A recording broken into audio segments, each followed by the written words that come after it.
Right, okay then. Final issue of this delivery, issue number 66. We appear to have what looks like Alariel, the Elven Queen of Sylvaneth, on the front with her huge beetle. I don't even know what that's called, but she basically rides on top of a beetle. And it's a painting issue. We've seen with the paint issues in the past, sometimes they're a bit bland and don't have much going on, and other times they give you some amazing technique ideas. So we'll see as we dive in. We've got Squig Orange and Wild Rider Red. Now, to put it as simply as possible, basically we've got two oranges. Wild Rider Red is a very, orangey red. There's no other way to put that, but we'll look at that in a little bit. Okay, the Realm of Life. So we're looking at a different realm now on this one. Back to the Realm of Life. We've been looking at Ashki. No, was it Ashki?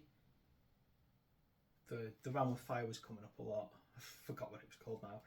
And of course that means they're going to talk a bit more about the Sylvaneth and where they dwell, and obviously the kind of bad, monsters that they fight. Now, of course, if you've got a verdant garden full of life, it's going to draw the attention of Nurgle, who loves decay and has his own lovely garden called the Garden of Nurgle. That's his domain, which, of course, it still grows like a garden, but it's not. It's a garden art that's brinking on the end of decay and the end of all things.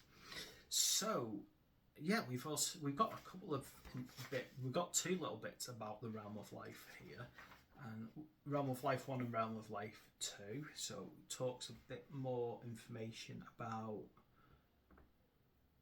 just basically different parts of it, which looks like we've got a little bit about a free city, Sigmar free city, in there as well.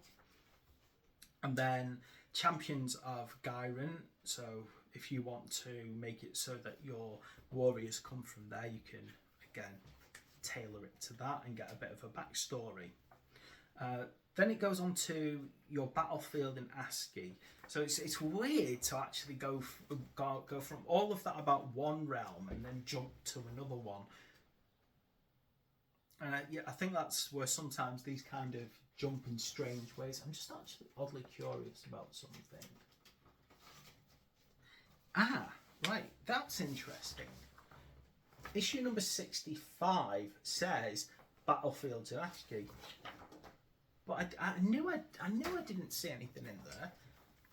But it's in that one instead. I don't know if that's a printing error or what, about how that happened. For it to kind of be talking about one realm, jumping into another, and then me remembering the front of that issue said Battlefields in ASCII. Okay, now the Ironjaw collection. So it's basically telling us that we're about to start getting some Ironjaw orcs, which are the biggest, baddest orcs. They're going to start coming up soon. I've already got one in the shape of the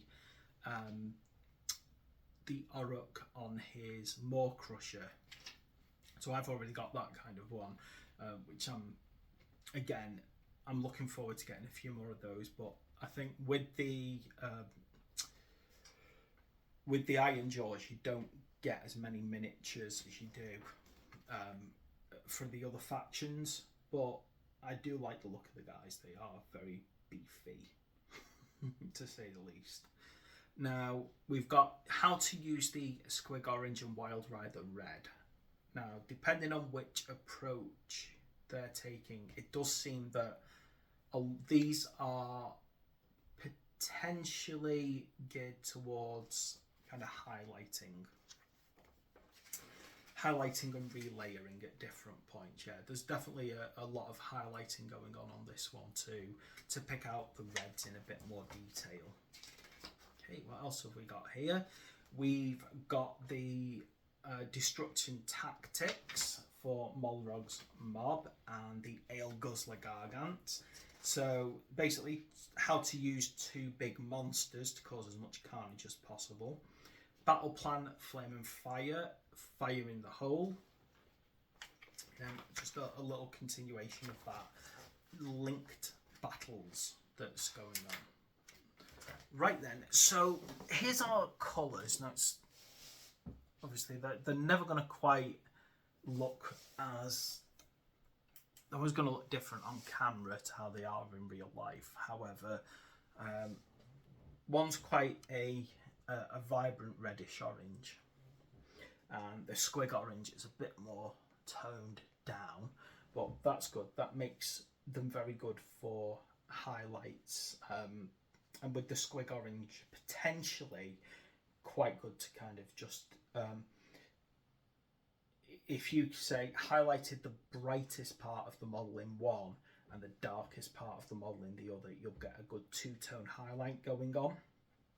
In fact, you could layer your highlights on top of each other. I don't have either of those paints, oddly enough, so I'm glad we've got those now, to be quite honest.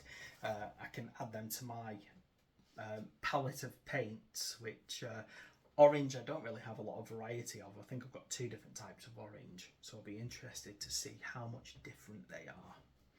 Right then, so coming up in the next issues, we have some Stormcast Vanquishers. So they've got those big broadsword type things. And then an Orruk Mega Boss. So, you know, again, big character coming along for the Orruk Warclans. I'm wondering what's coming along after that as well, if we're going to get more of the Orruk Ironjaws or what. I will be interested to see how that progresses.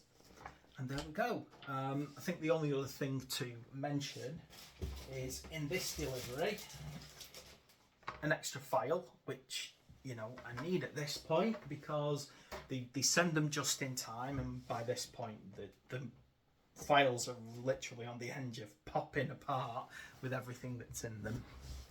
So there we go. Thanks for watching my reviews of these latest Stormbringers. Please like and subscribe, and I'll see you next time.